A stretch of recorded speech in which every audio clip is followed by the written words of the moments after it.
क्या आप देश और दुनिया की खबरों से रह जाते हैं बेखबर?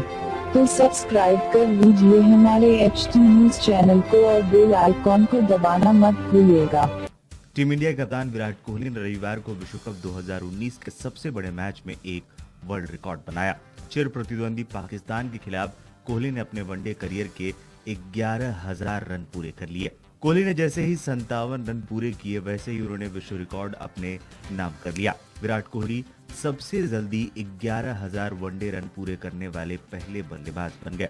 कोहली ने हसन अली द्वारा किए गए 45वें ओवर की दूसरी गेंद पर बाउंड्री जमाकर सबसे तेज 11,000 रन पूरे करने का कीर्तिमान अपने नाम किया। बता दें, कप्तान कोहली ने 51 गेंदों पर 3 चौकों की मदद से 50 रन पूरे किए। ये वनडे करियर का उनका 51वां अर्धशतक रहा। पाकिस्तान के खिलाफ उन्होंने दूसरा अर्धशतक बनाया।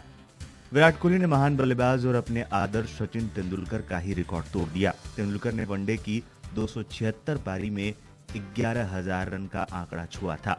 कोहली ने सिर्फ 222वीं पारी में ही इस आंकड़े को पार कर लिया।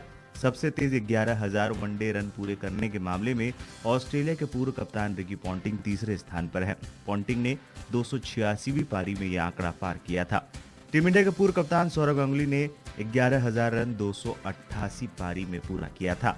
जैसे विराट कोहली भारत की तरफ से 11,000 रन पूरे करने के मामले में सचिन तेंदुलकर और सौरव गांगुली के बाद तीसरे नंबर पर हैं, वहीं वो 11,000 वनडे रन बनाने वाले विश्व के 9वें क्रिकेटर हैं। आपको बता दें, विराट कोहली के नाम सबसे तेज 8,000 रन और 10,000 रन पूरे करने का भी रिकॉर्ड था। अब विराट कोहली के नाम 11,000 रन सबसे तेज पूरा करने का भी रिकॉर्ड हो गया है। भारत और पाकिस्तान जब पिछली बार विश्व कप में भिड़े थे तो विराट कोहली ने मैच विजयी पारी खेली थी। उन्होंने तब 126 गेंदों पर 107 रनों की पारी खेली थी, जिसकी मदद से भारत ने 300 का स्कोर बनाया था और 76 रनों से मैच जीता था।